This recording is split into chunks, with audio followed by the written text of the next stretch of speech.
Hi, I'm Mike Bobrinskoy. Mike Bobrinskoy! Every week I travel to a stand-up show with a different, unique concept. This week, I'm participating in a comedy debate show. I'll be given my topic and have only hours to prepare. Will I convince the audience to see things my way? Sure. Or will I embarrass myself on my own TV pilot? Psych! Find out this week on The Show.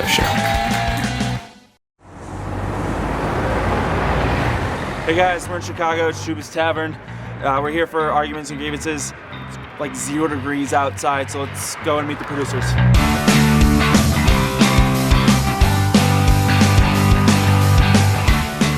Nice. How are you? Great, Mike. We're with Zach Peterson, Kevin Brody, and Goodrich Gavart of Arguments and Grievances. Along with Kevin White, you guys produced the show. Mm-hmm. How long has the show been going on? We've been doing it here for about 2 years. 2 years. Where was it before? It started in St. Louis at a bar called Brennan's. It was created by the man who owned and ran the bar. The bar is no longer around, or the show isn't around. One of the two. Mm-hmm. The man we think is still around. Yeah. So you guys weren't there at its inception? No, Kevin White was, and so was Kevin O'Brien. Kevin O'Brien runs the show in Denver that's been around longer than our show. Oh wow. Do you guys know where the idea came from? No.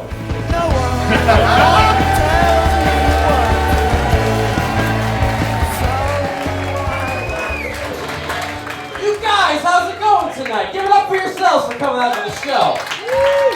What this show is a comedy debate show wherein comedians and other funny people get together and they argue things no one should really be arguing about. We're not talking about mortgages, we're not talking about debt crisis, we're talking about goofy stuff, and hey, we're having a lot of fun doing it, okay? Alright, you guys ready for your first debates?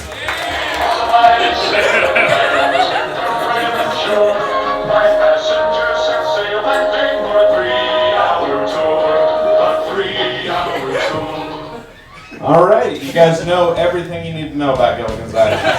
All summed up. No questions. I love it. The show was on for 3 seasons, and over that period of time, 78 people showed up on the island.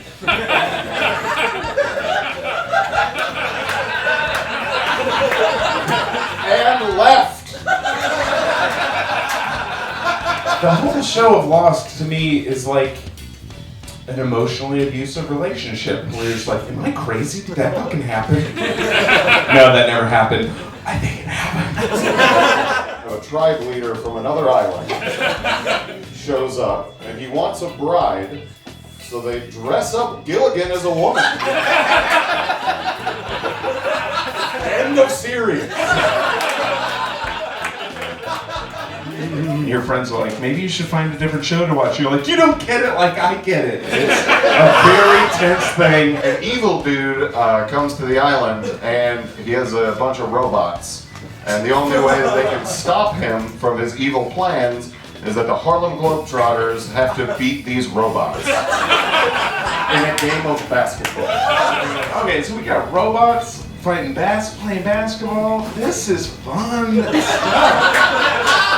He said it. I was so confused sitting back here because he's saying it, and I'm just like, God damn, this is good. What the fuck is this show? I'm just getting very frustrated with this that this is even a debate. Boss is a piece of shit.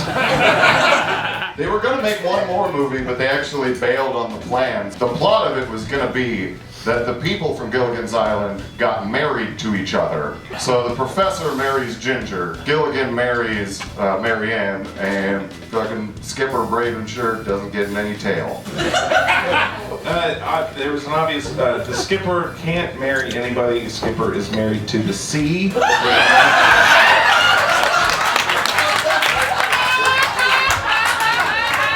mean, I've said everything I need to say. You guys have been amazing. Thank you.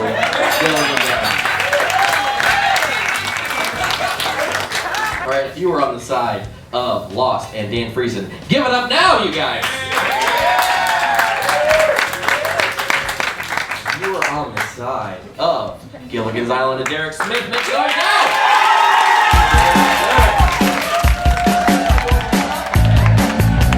do you guys think of concept comedy shows in general?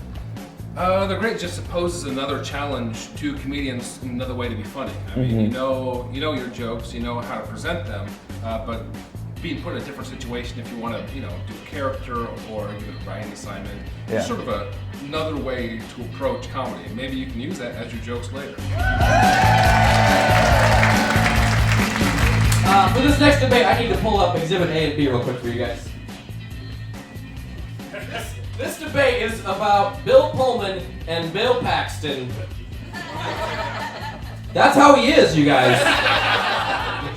These are the two white guys who look alarmingly similar and have really close names, just so you know. But let's give it up for your two debaters. On the side of Bill Pullman, let's give it up for Mike Bobrinskoy, you guys.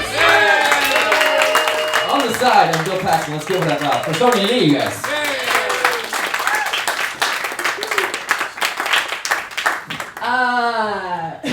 Let's talk about Independence Day. I will not shit on Independence Day. I cannot shit on Independence Day. Thank you, person in the front. One person got that shit. It was a good movie. It was a very... Will Smith killed it. Vivica Fox was still hot back then. She was hot back then. Take my word. As a black person, weirdest thing I've ever said. Okay. What the fuck else has Bill Pullman done? I will tell you. He also was in Scary Movie 4. 4 of all the Scary Movies. 4? The Wayans brothers didn't want to be in Scary Movie 4.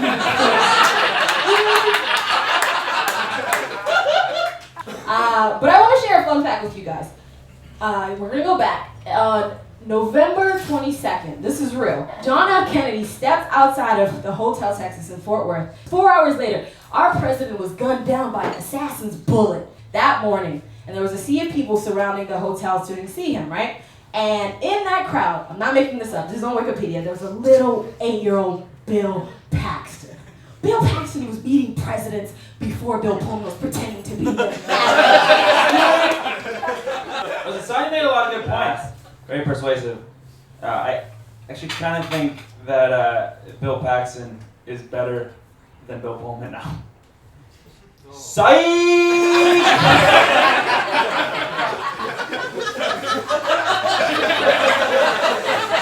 go to that JFK point, alright? Now this is just a theory. But did an 8-year-old Bill Paxton murder the president of the United States?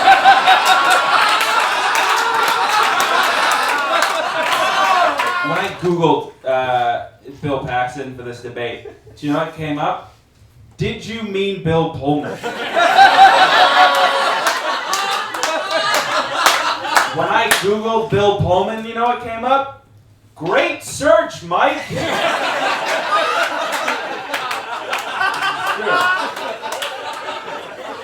Spaceballs, Independence Day, Cast with a Friendly Ghost, While You Were Sleeping, these are classics, okay? What has Bill Paxton been in? Titanic? I've never even heard of that movie. Let me take you guys to 6 hours ago, Mike Bobrinskoy's own Facebook page. I'm recording this thing tonight. Please come watch me debate Bill Pullman versus Bill Paxton, blah, blah, blah, blah, blah. Lauren Kozlowski chimes in that Bill Paxton is greater than Bill Pullman. Blah, blah, blah, back and forth. No, read it. She says, I'll read it. But I'd like to say how this ends. With Bobrinskoy saying, I don't actually hate Bill Paxton. Oh! I gotta prepare though. And then she says, did Bill Paxton personally insult you? And Bobrinskoy says, he's probably a good guy. Does he have the passion that I have? I don't think so. Alright. Bill Paxton hasn't done, Bill Pullman hasn't done.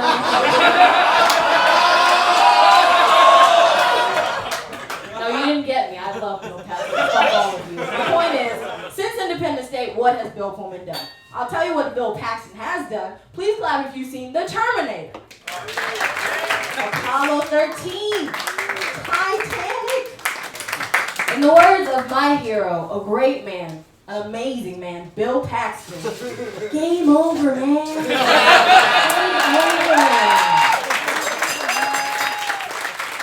Ladies and gentlemen, please give a big welcome to Bill Pullman!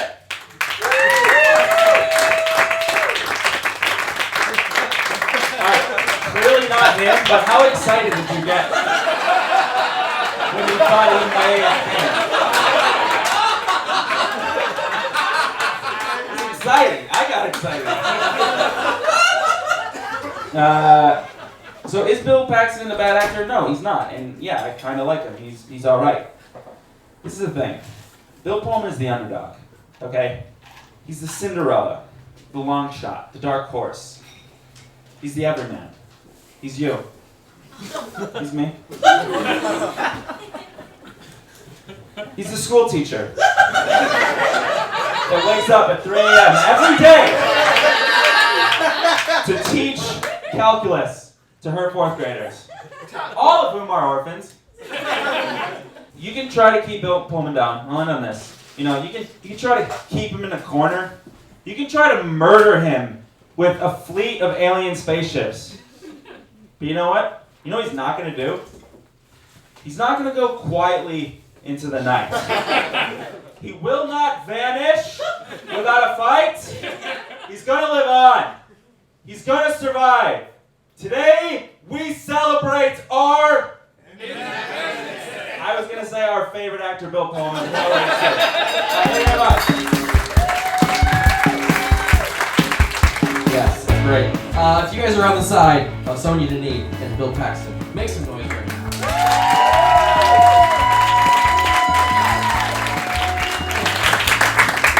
If you were on the side of Bill Pullman, give it up for Mike Bobrinskoy right now. Mike Bobrinskoy is your winner. This next debate, this will be one for the ages. We're debating smart versus stupid. On the side of being smart, give it up for Bobby Bones!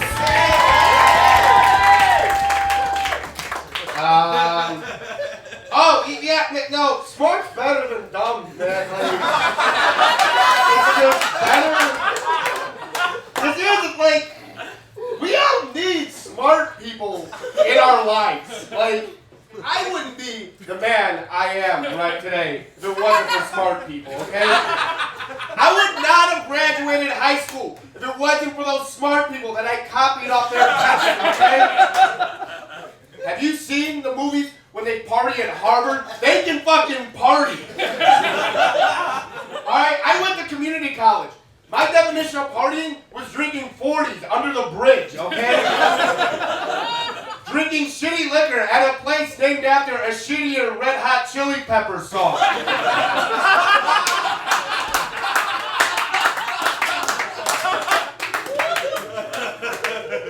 Fucking being dumb sucks, man. Like,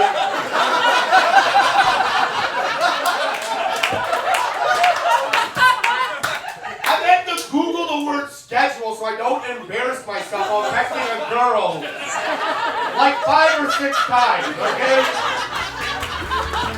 All right, on the side of stupid, let's give it up for Mr. Adam Burke, you guys.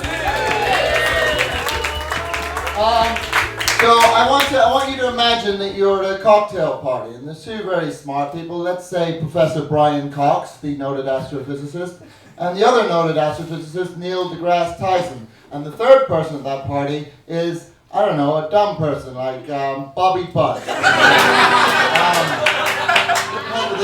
Ma'am, would you mind helping me out? I need you to come up and play the part of Bobby Buds, if you wouldn't mind.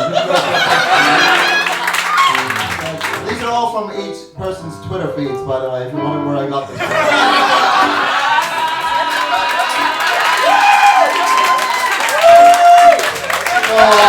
Neil deGrasse Tyson comes in and says, you can neither cajole nor charm the laws of physics into agreeing with you if your ideas aren't based in objective realities. And Bobby Budd says, an Italian monster is called a gabagoo.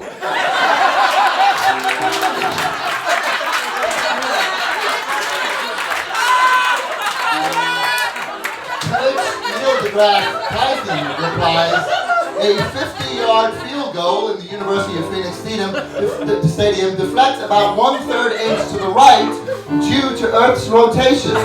Yo, it's pretty cool that onions are vegetables.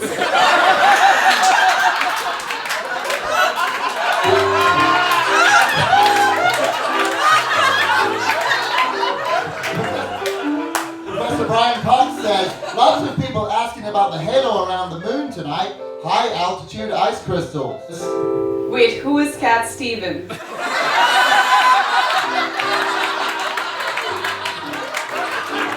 deGrasse Tyson.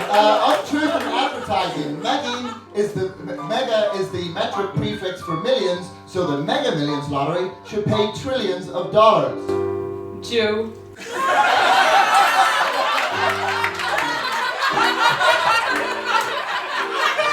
None of us reflect on how modern civilization pivots on discoveries of just a few intellectually restless people. The hardest part about comedy is pretending to like everyone. Thank you so much for my time. Thanks for proving that I'm funny, Adam. Really appreciate it. I don't remember tweeting Jew, okay? I think I was trying to Google it, maybe. You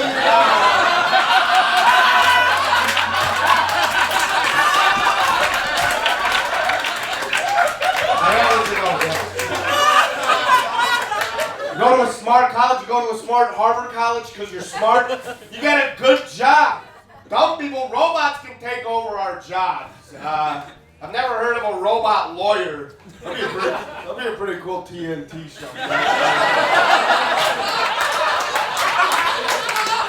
You are guilty as must be recharged.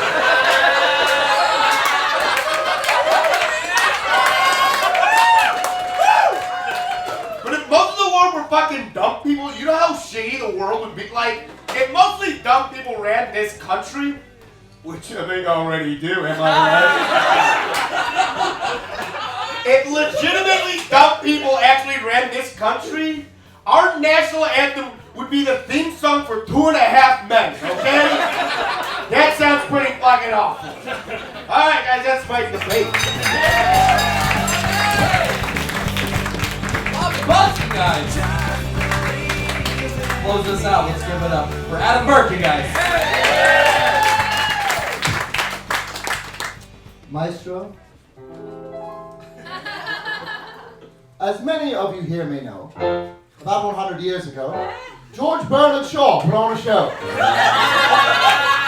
called Pygmalion, also known as My Fair Lady, aka She's All That. That's the one with Rachel Lee Cook? That's the one, yes. Now, of course, the play begins with a professor named Higgins who instructs Eliza in many things, particularly her intellect, her wherewithal, her reasoning, whatever you want to call that. But what I would like... Sorry, one more time. Here we go again. 1, 2, 3, 4. But with this here ditty that I've rehearsed, I'd like to propose the exact reverse. That intellect is in fact a curse and should be done away with. Out of humanity's many lapses, and it are constantly firing synapses that causes all these nations' collapses. What I'm trying to say is, be stupid. Be stupid. Be a dollar, be an oaf. Take it from me, be a dummy, and stop using your loaf. Imbecile has mass appeal because you make everybody feel like they are so much betterer than you. Genius is overrated. It's way more chic to be adulterated. Being stupid is the smartest thing you'll do.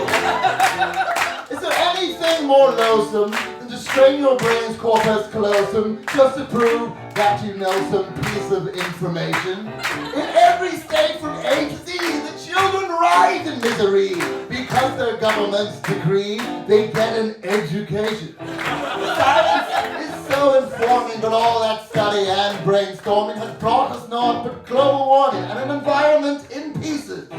Whole countries toil in poverty, manufacturing the latest gadgetry because of some chap's ingenuity. Look, this is my thesis. Be stupid, be a dipmo ignoramus. The Cretan can't be beaten, it might even make you famous. Renounce your master's degree at once, it's more of a blast to be a dunce. Help me in my you think it's true. Help me in my witless endeavor to make the world a bit less clever. Being stupid is the smartest thing you'll do. If everyone would be more dumb, we'd all have a lot less to fear from the coming techno-apocalypse at the hands of sentient microchips. And then we could prevent it. We would stop being so damned inventive. The world needs more mental duns. In other words, more Bobby Butts. It's time to self-lobotomize. Please follow my example. Carve out your hypothalamus with a scalpel and be a stupid fucking cunt like me.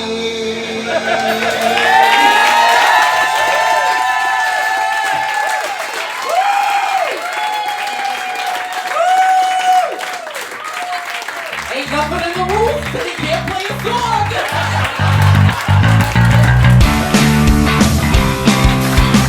Adam Burke is the winner.